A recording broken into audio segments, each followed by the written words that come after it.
स्वागत है एक बार फिर से सभी दर्शकों का सचनामा इंडिया प्लस न्यूज के स्पेशल प्रोग्राम जीवन परिचय में। जीवन परिचय के इस एपिसोड में आज ऐसी युवा महिला अधिकारी जो इन दिनों लगातार चर्चाओं में बनी हुई है, जहां पर भी पोस्टिंग लेती है वहां की जनता के दिलों पे राज करती है। जी हाँ, मैं बात कर रहा हूँ मुजफ्फरनगर की एसडीएम सदर निकिता शर्मा के बारे में। तो मैम, पहले तो बहुत बहुत स्वागत आपका। धन्यवाद मैम, जीवन परिचय का जो हमारा एपिसोड है इसमें हम जीवन के बारे में जानते हैं, उन अधिकारियों के, उन लोगों के जो कुछ अलग हटके कार्य कर रहे हैं। आप एक महिला युवा अधिकारी हैं, तो सबसे पहले शुरुआत आपके जीवन से मैम करना चाहेंगे। कहाँ पे जन्म हुआ, कहाँ पे शिक्षा हुई? जैसे कि आप लोग जानते ही हैं, मेरा नाम निकिता शर्मा है। मैं मूलतः मेरठ की रहने वाली हूँ और मेरी शुरू की पढ़ाई केंद्रीय विद्यालय दिल्ली से हुई है और उसके बाद फिर मैंने अपनी आगे की पढ़ाई जामिया मिलिया इस्लामिया से करी है और ग्रेजुएशन के बाद ग्रेजुएशन करी है मैंने। उसके बाद बीएड किया है और तैयारी करने का जो मेरा प्लान था वो मैंने ग्रेजुएशन में ही डिसाइड किया था। उसके बाद मैंने जामिया मिलिया से ही, वहीं पे एक कोचिंग होती है रेजिडेंशियल कोचिंग, वहाँ से तैयारी करी है। जी मैम, परिवार की अगर बात की जाए तो परिवार में कौन कौन है, किस तरह का सपोर्ट इस सफलता को हासिल करने में आपको परिवार की रही है? मेरे परिवार में पिताजी हैं जो अभी रेलवे में, भारतीय रेल में कार्यरत है।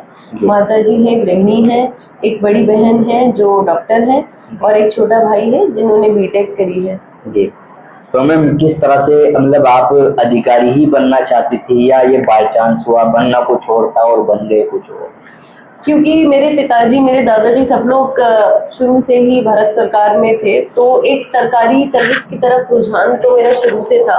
ये तो तय था कि जो भी करना है सरकारी नौकरी ही करनी है, लेकिन पर्टिकुलरली सिविल सर्विसेज में जाना है, आईएएस बनना है, पीसीएस बनना है, ये विचार धीरे धीरे जब मैं ग्रेजुएशन में थी, जैसा मैंने बताया, तो डेवलप हुआ और फिर मैंने प्रयास किया और अच्छी किस्मत थी, सब लोगों की, बड़ों की दुआएं थी, भगवान की कृपा से फिर सिलेक्शन हुआ। जी, तो मैं मुजफ्फरनगर में भी काफी समय से आप हैं, कलेक्ट्रेट में आप रही हैं, तो किस तरह का अनुभव रहा है? अधिकारी, मतलब पहले पढ़ते समय चीजें मन में आना के अधिकारी बन जाएंगे और फिर ग्राउंड जीरो पे रह के उसको प्रैक्टिकली काम को करना।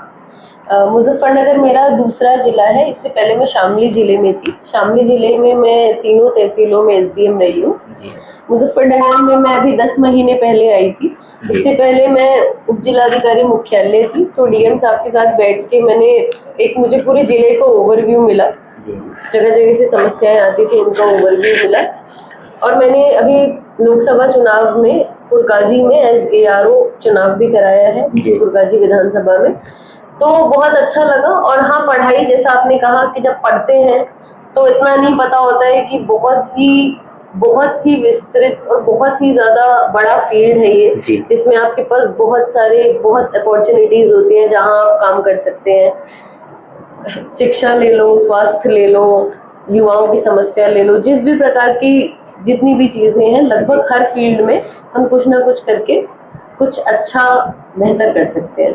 तो आज जिस तरह से आप देखते हैं कि काफी जो क्षेत्र के लोग हैं उनकी उम्मीदें जिस तरह से अधिकारियों से होती हैं, वो आते हैं अपनी अलग अलग फरियादें लेके आते हैं, किस तरह का अनुभव है, किस तरह की चीजें देखते हैं और कैसे समाधान निकालने का प्रयास रहता है? जी हाँ, आपने बिल्कुल सही कहा। लोग बहुत उम्मीद, बहुत आशा के साथ आते हैं। बहुत छोटी छोटी चीज़ों से लेकर बड़ी समस्याओं तक लोग लाते हैं। तो हमारी भी कोशिश यही है, शासन की मंशा के, शासन के निर्देश अनुसार हम लोग समस्याओं का निस्तारण करें। लोग यहाँ जिस उम्मीद से आते हैं, हमारी कोशिश रहती है कि हम उनको खुश करके भेजें, जितना हो सकता है नियम अनुसार उनका काम करें।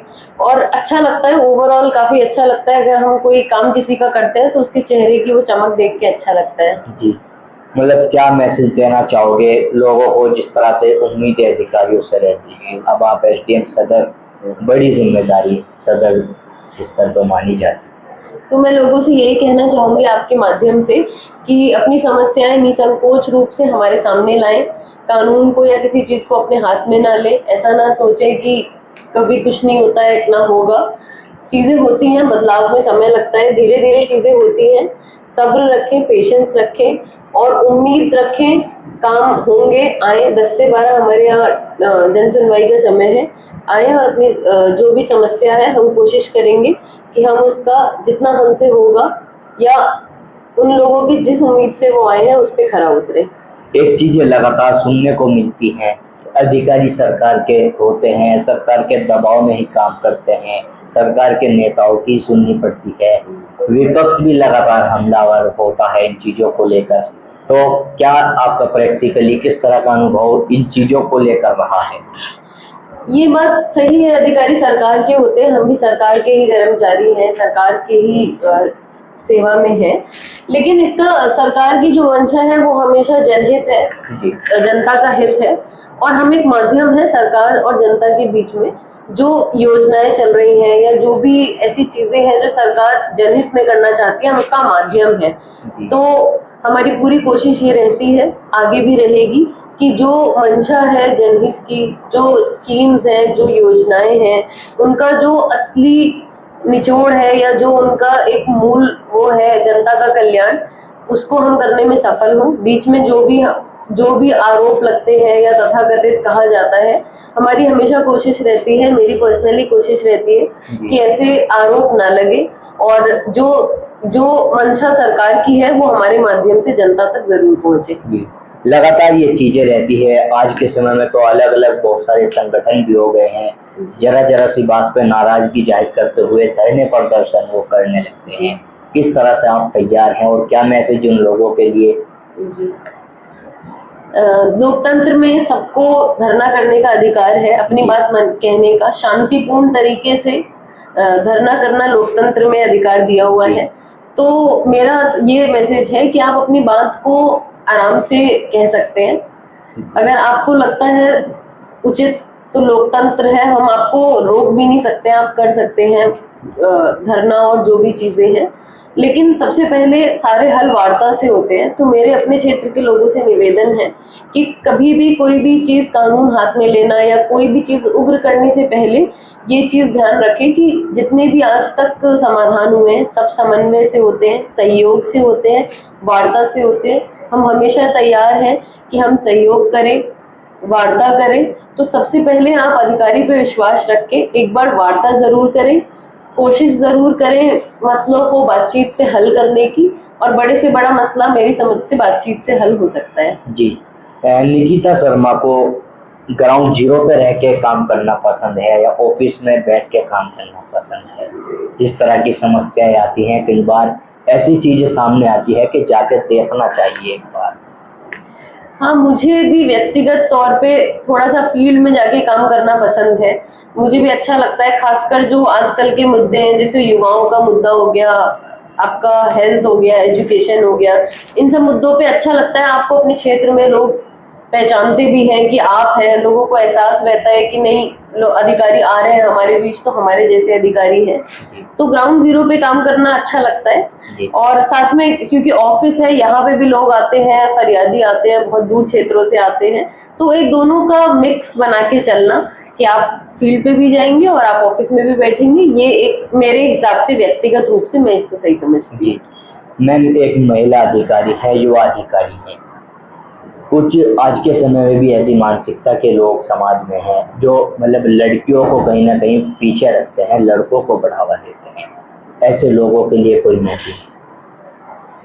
ऐसे लोगों को मैं यही कहना चाहूंगी कि महिलाएं अब आज की तारीख में लगभग हर क्षेत्र में आगे जा रही हैं, चाहे वो पढ़ाई का क्षेत्र हो, चाहे कला का क्षेत्र हो। और हमारे यहाँ के लोग विश्व में, खेल हो गया, फैशन हो गया, हर चीज में आगे जा रहे हैं। तो मेरा लोगों से यही निवेदन है कि महिलाओं को भी इक्वल अपॉर्चुनिटी दें, उनको भी अपने आत्मविश्वास महिलाएं भी रखें और उनको इस तरह के ऐसे अवसर मिलने चाहिए, ऐसे मौके मिलने चाहिए। और अगर आप मौका देंगे तो जरूर वो उड़ान भरेंगे। पंख तो पहले से ही है, लेकिन हौसला आपको देना चाहिए। जी मैम, बहुत सारे छात्र छात्राएं अलग अलग फील्ड में तैयारी करते हैं, उनके लिए कोई मैसेज? कैसे वो अपना जीवन बसर करे, कैसे उन्हें अपने जीवन की एक रूपरेखा तैयार करनी चाहिए सफलता छूने के लिए? हाँ, युवाओं को मेरा यही संदेश है कि जो भी करें आप अपनी सच्चाई से करें। अगर आप में लगन है और सब्र है तो आप जो भी आपका लक्ष्य है उसको आप जरूर पा सकते हैं। शॉर्टकट्स नहीं अपनाएं, कभी भी सफलता की कोई शॉर्टकट नहीं होता है। सफलता जब भी आपको मिलती है तो कठिन प्रयास के बाद अच्छे बड़ों का आदर करें, बड़ों से आशीर्वाद लें और जो भी है आप नैतिकता से, अगर आप सही मार्ग पे चल रहे हैं और लगन से कर रहे हैं तो जरूर आपको एक दिन सफलता मिलेगी। आपके सफलता पूर्वक इस जीवन में कोई ऐसा यादगार पल जो आप हमारे दर्शकों से साझा करना चाहें? ऐसा कोई एक पल तो नहीं है, हाँ, लेकिन जब तैयारी करते हैं तो ऐसा होता है कि कभी आपका नहीं भी होता है तो उस टाइम पे बहुत बुरा लगता है। ऐसी बहुत सारी चीजें होती हैं कि सामने से लोग भी आके कहते हैं कि भाई नहीं हो रहा है, तो थोड़ा हताश फील होता है। लेकिन फिर आप गिर के उठ के फिर जब एक सफलता मिलती है और जब फाइनली मिलती है तो बहुत अच्छा लगता है। मेरा भी जब सिलेक्शन हुआ था तो मुझे याद है, मैं, मेरे पेरेंट्स, मम्मी पापा, दादा दादी, नाना नानी, सब लोग बहुत खुश हुए थे। तो ऐसे बहुत सारे मोमेंट्स होते हैं जब हम हताश होते हैं, पढ़ाई करते हैं नहीं होता है तो हताश होते हैं, लेकिन अल्टीमेटली जो सफलता होती है उसकी खुशी फिर सब चीज भुला देती है। कोई आखिरी मैसेज अपने क्षेत्र के लोगों के लिए, आगामी त्योहार भी जैसे है? क्षेत्र के लोगों से मेरा यही निवेदन है कि शांति बनाए रखिए, प्यार से रहिए। मानवता ही सबसे बड़ा, आपकी सबसे बड़ी क्वालिटी मानवता ही होती है, सबसे बड़ा वर्च्यू मानवता है। तो प्रेम से रहिए, सौहार्द से रहिए, चाहे कोई भी त्योहार हो, चाहे त्योहार ना भी हो, ऐसे नॉर्मल कुछ भी हो, तो शांति से, प्रेम से रहिए। युवाओं से मेरा ये संदेश है कि अच्छे से पढ़ाई करिए और अच्छी आदतें अपनाइए। मोबाइल फ़ोन और सोशल मीडिया और इन सब चीज़ों से थोड़ा दूर रहिए, अच्छे से एक नैतिकता की ओर चलिए। सोशल मीडिया पे जिस तरह से आपके चाहने वालों की संख्या बढ़ती जा रही है, उनके लिए कोई संदेश? उनके लिए यही संदेश है कि अगर आप मेरे को अपना आइडियल मानते हैं तो मैं ये संदेश देती हूँ कि आप जो भी काम कर रहे हैं मेहनत से करिए, लगन से करिए और कोशिश करिए कि आप भी किसी के कल को आइडियल बने। आपने कीमती समय दिया, बहुत बहुत धन्यवाद। Thank you. तो हमारे साथ में मुजफ्फरनगर की नवनिर्वाचित एसडीएम सदर निकिता शर्मा मौजूद थी, जो अपने जीवन के बारे में सफलता किस तरह से हासिल की है बता रही थी। मैं अपने सहयोगी सुधीर चौधरी के साथ तनवीर मलिक, सचनामा इंडिया प्लस न्यूज़, मुजफ्फरनगर।